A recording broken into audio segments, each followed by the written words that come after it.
dear students, in this class we are going to look into the Indian legal service sector, and as I already explained in the last class that the legal service sector is so far not opened up by the government of India, but some of the services are opened up. So, one of the largest market in the world is the legal service sector. So, and also we will see what is the Indian commitments in this sector. So, you can see that definitely India is one of the founding countries of GATT as well as the WTO, and India is a signatory to the services agreement, the GATT agreement. So, the India has to implement the basic commitments under the agreement. So, India is claiming that it is already implemented all the commitments under the service sector. So, if you look into the service sector, so we have seen this particular slide in the last class as well, and especially Indian economy, you can see that the contribution of service sector is going down. So, it was around 60% and now it comes to in 2022 it comes to 53.89%, that means around 54%. At the same time, and agriculture is also going down and the industry is going up. So, the service sector was one of the lifeline, is the lifeline of Indian economy. So, you have to see that the service sector growth is very important for the Indian economy, and other service sectors you can see that the tourism again very important for India, information technology, the IT sector is very important for India, banking and insurance, hotel and restaurant, and the fifth category comes consultancy, legal and other professional services. So, definitely the legal services will come under the professional services. It can be in the mode of consultancy or it can be in the mode of litigation. So, we will see that. So, the world legal market constitute around 700 billion. 700 billion is not a small amount at all. It is one of the largest sector within the service sector, and India is the second largest legal market with 6 lakhs lawyers. 6 lakh lawyers you can imagine, and the total market amount which you can see that is around 400 million out of 700 billion. So, Indian contribution is only 400 million. So, and largest number of lawyers. So, this is to be changed, that is why we are discussing about this particular sector, whether it is to be opened or not to be opened up. So, we will see the basic the commitments under this particular and what are the categories of terminologies which is used. So, the legal service sector represents two sectors, and one is representations advisory services and the second one is representation services. So, advisory services are in various modes. It can be of consultancy, it can be of other advisory modes, and representation services again the mode 4 as well, the movement of people from one country to the other country for providing services. So, here these countries, which are the countries involved? One host country is involved, one home country is involved, international law is involved, legal documentation and certification is involved, and other advisory and information services is involved in this particular list. So, here you can see that all the principles of GATT, the mode 1, mode 2, mode 3 and mode 4 are applicable in legal service sector as well. For example, the first advisory services can be provided under mode 1. So, the services travel crosses the borders, and 2, there is a huge number of students travel to other countries like the US for legal education. especially higher legal education. So, mode 2, and we are not opened up the education sector. So, slowly we are opening up. So, the foreign education institutions are so far not permitted, higher education institutions are so far not permitted in India, but very soon they are going to be in the country. Mode 4 services. So, if you want to open the legal service sector, you have to open up the mode 4, because in the representation services, these people to come to India for providing the services. So, here you can see the classification under the CPC 861. The legal service sector, I already said that the legal service sector represents the advisory services and representation services. So, various fields are involved, and it can be criminal law, it can be civil law, it can be arbitration, and also any other field of law. And advisory and representation services, which you can find before quasi judicial tribunals, boards, and various other dispute settlement forums. Legal documentation and certification services is usually common in almost all the countries, and other legal advisory and information services. So, almost there are 5 categories of legal services which you can find. And also the context, the liberalization, if you want to open up. So, once you open up the legal service sector, there is no distinction between advisory services and representation services. So, that means the lawyers can go to the courts, lawyers can also provide advisory services or consultancy services. And also it is made no distinction between domestic law and host country law and or a foreign law. That means host country law, home country law, or a third country law. There is no distinction. And international law is most probably international law may not be used by the courts, mostly the domestic courts are using domestic law. Then no explicit coverage of arbitration and conciliation services. So, this is also the drawbacks which is mentioned, and we already said that other than these advisory services and representation services, you can find arbitration, conciliation, mediation services, not so very popular in India other than arbitration. Then host country law, foreign law, international law. So, these you can find all these categories of laws in the countries. So, you can find this one of the little bit old data, you can find how many countries are commitments in the legal service sector.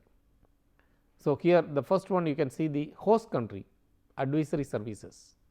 So, and accessions are more and others are less, and domestic country again host representation, first one is the advisory services and second one is representation services. When you look into the domestic advisory and representation services are less than the domestic advisory services. It means that the consultancy services are opened up by many countries, but the representation in person practice is not much developed. Then third is foreign host advisory services and foreign host representation services, one of the lowest, and then international accessions. So, you can see variations in the providing services by the member countries. Quickly we will come to the Indian scenario and we will analyze the Indian law or Indian, I would say that it is Indian barriers to entry of opening of this legal sector. Mainly if we can look into the Indian Advocates Act of 1961 as the sole legislation relating to the lawyers, and the Advocates Act 1961 which provides for constitution of the Bar Council of India and state bar councils, and state bar and the Bar Council of India is the apex body is relating to legal education and controlling the lawyering education in the country. And you can see that the basic functions of the Bar Council of India, because once you approve or once you open up the legal service sector, these functions will change. So, to lay down the standards of professional conduct and etiquette for advocates, professional standards. 2. Procedure to be followed by the disciplinary committee and the disciplinary committee of each bar council to promote, support law reform, to promote legal education and lay down standards of legal education, to organize legal aid to the poor people, and to recognize a reciprocal basis foreign qualifications in law, because one of the most controversial issue is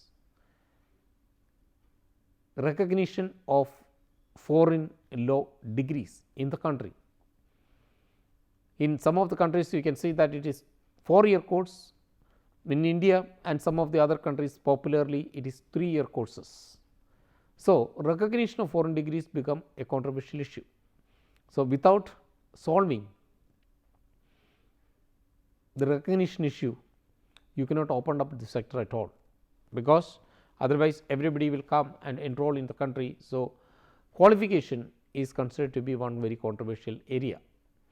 And also you can see that, so definitely the Indian legal service sector is growing very rapidly with the globalization, and also the areas of practice are also diversifying, and it is saying that around presently 6 million advocates. So, I have serious doubt whether it is a 6 million or it is 6 lakhs. So, most probably I do not think there are 60 lakhs, it is 6 lakh only in the practicing lawyers in India. 6 million is may not be correct. And also you can see the regulatory body have specific duties, and so the prevailing legislation, that is the Bar Council of the Advocates Act 1961, the India is not able to liberalize the service sector under the GATS. And you can see in India there are other services other than these advisory services and representation services. For example, the verify, authentication and certification and attest of instruments, then present any negotiable instrument for acceptance or payment, note or protest the dishonor of any negotiable instrument under Negotiable Instruments Act, and ships protest, boat protest. So, protest relating to demurrage and other commercial matters, administer oath on affidavit, all these will come under legal services. Then preparing botany and respondentship boards, charter parties and other mercantile documents, attestation and authentication of documents, translate and verify translation of any document and any other. So, in India other than these two categories are also present. So, the legal service sector, as I told you that under the GATS Uruguay round there were intense negotiations, and India also was participating in the negotiations, but India not agreed to open up the sector, and they put limitations on the schedules. So, two most important issues are the cross border trade and the temporary movement of natural persons, because as I told you the cross border trade, it can happen anytime, there is no movement of persons, but movement of natural persons mode 4 is a problem in India as well, because the India does not want the foreign lawyers to come and practice in its courts. And the market, if you look into, again both legal services, advisory services and representation services are available in India, and moreover this drafting legal documentation and to criminal law, respect to criminal law, pleading before court of law, then out of court work like interviewing of witnesses, etc. And also you can see that slowly for maybe after maybe for the last 27 or 28 years, there are a lot of changes are happening in the private sector. So, mergers, acquisitions by foreign companies are happening. So, and especially the practice areas like intellectual property, a new area, and under the TRIPS agreement, the competition law, is also a good area of practice now emerging up. This also to be taken into consideration. And most importantly, this was stalled, the opening up of the sector was stalled mainly because of 1995 Supreme Court case, and they filed first, the case was filed in the Bombay High Court by an NGO known as Lawyers Collective, and they filed a case in the Bombay High Court challenging the right of foreign law firms to practice in India. So, they claim that under the Bar Council, the Advocates Act 1961, no foreign law firms can practice law in India. So, and this practicing does not mean that only appearance before the court, but drafting documents, legal documents, advertising clients. So, under the Advocates Act, advertisement is prohibited, but most of the countries it is permitted. So, here the central government argued that Advocates Act prevented the foreign lawyers from practicing in law and giving advice to the clients in India. So, but the Bombay High Court has given a wide interpretation to the terminology, the practice of law, and gave judgment in favor of the petitioners. So, and some of the sectors were opened up after this particular case. So, and presently most of the areas there is a demand for opening up legal services in business law, international trade law, intellectual property law, and other areas, even in arbitration. There is a demand for opening up of this particular sector, and the market has access limitations put on, and the government of India to remove that. Then only the people can come in. And also legal services, there is no prescribed definition for legal services which can be seen in the Advocates Act 1961. So, the government of India to amend the act and to give the definition of legal services. So, India has to follow the WTO CPC classification and define what do you mean by legal services, and what are the other constraints to open up the legal services.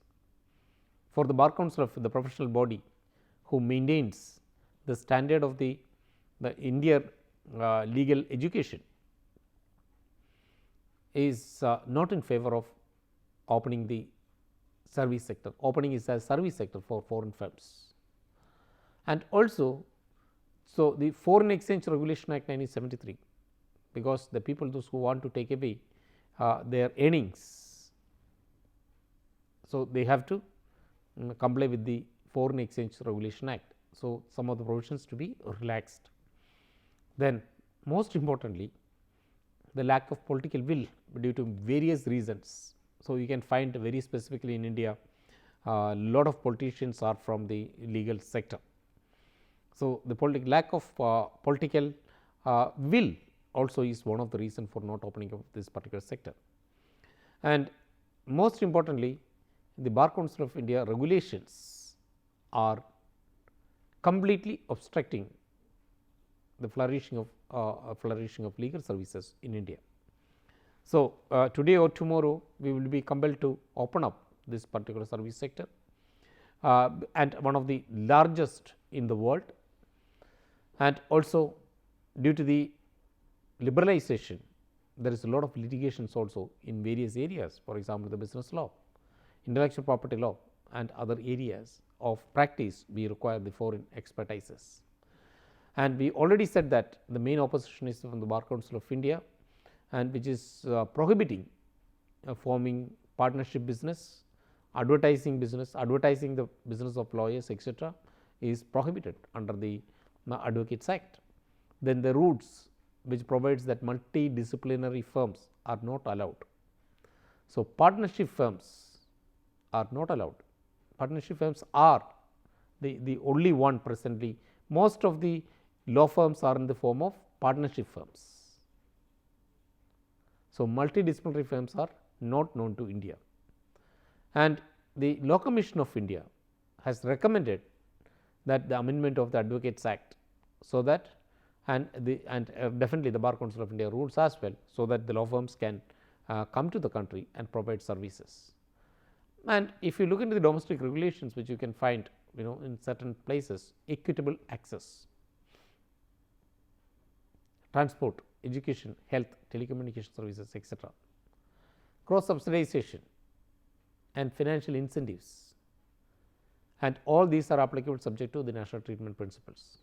Consumer protection, policies, and you can see the different policies under different laws and regulations. Then job creation, for example, the state monopolies like railway, one of the largest job provider, I would say that largest employer in the India. So, if you open up the service sector, then the foreign the employment, the providing employment will be at difficult. So, transport services, maritime transport services, and long term healthcare services, rehabilitation services, etc.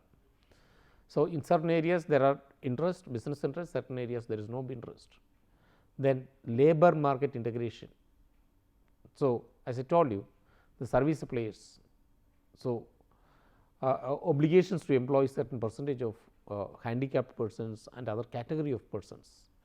Even most importantly, India is a country where there is a lot of reservations, caste based reservations and economic conditions based reservations and other reservations. So, the question, once you open up these legal service sector, whether these rules are applicable to this particular sector, that is also a moot question. Then also you can see some of the other services, environmental impacts and environmental assessment services, transport services, tourism services.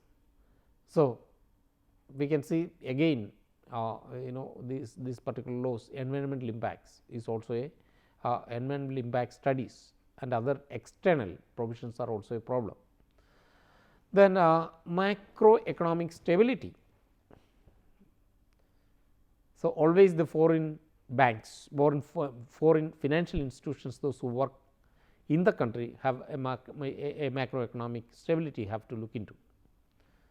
So, and also avoidance of market dominance and apply of anti-competitive conduct.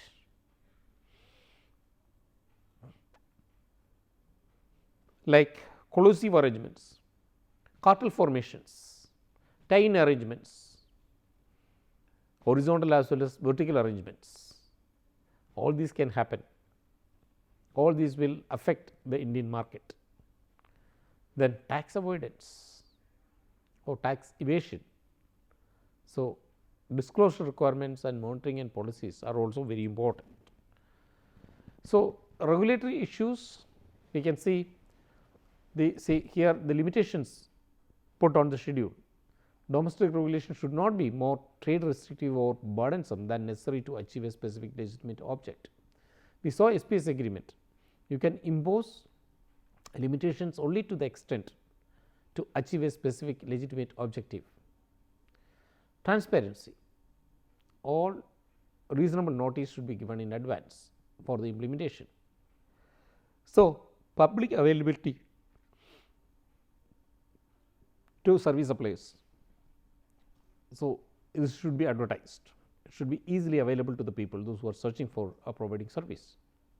Reasonable time periods responding to applications and information provided as to why application was declined, and then procedures, administrative decisions.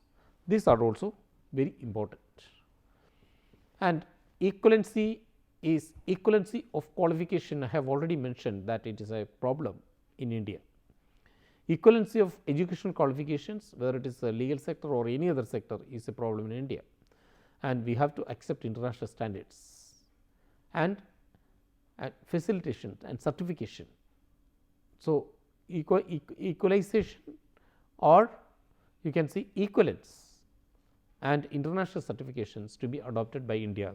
Our degree holders can avail the service or provide the service in other countries, and the foreigners can also subject to this certification, those who can practice in India as well. And we already talked about this, highly problematic area is the recognition of degrees. In India, certification, licensing, all these are connected with qualifications, and these qualifications, as I told you, it is very important for practicing, for legal sector, for practicing and other areas. So, this is also recognition of degrees also is a problem. For example, India, there is only one agency. So, Association of Indian Universities, which give an equivalent certificate. So, it is a lengthy procedure and it may not be fitting to the scheme of GATS. And the entire GATS administration is definitely the WTO Ministerial Conference. WTO General Council is under the WTO Ministerial Conference is completely that GATT Council. It is known as the GATS Council, the Service Council. Under the Ministerial Conference is taking care of all the responsibilities and functioning of this particular agreement. And also you can find a committee on trade in financial services, a working party on domestic regulation, a working party on GATS rules, and committee of specific commitments also you can find. So, all the disputes under the service agreement is also under the dispute settlement understanding agreement of the WTO. So, here you can put, we have already, we will see in the coming classes, we will see the working of the WTO dispute settlement system in detail. So, another provision is the enquiry points. Every members to make an enquiry point on services at the domestic level. So, you can see the policy suggestions, there are n number of policy suggestions, FDI related and movement of person related and tariff related and other related policy suggestions are available. So, if you look into the Indian commitments, you can see the bound and not bound areas, a huge area of non bound areas which you can find, and still we are not opened up some of these particular sectors. So, in conclusion, I would say that specifically legal service sector is a very complex issue for countries like India, because there is a whole lot of opposition from the fraternity, the lawyers fraternity in India, and most importantly the agencies or the apex regulatory agencies like the Bar Council of India is not in favor of opening up of this sector. That is why we are not opened this sector for the last 20 years. And some of the other areas like, for example, education sector, we hope that these sectors are going to be opened up very soon by the government of India, and I am very sure that the India is going to be benefited from opening up of these particular sectors, and the Indian economy is going to be benefited by opening this particular sector. Thank you.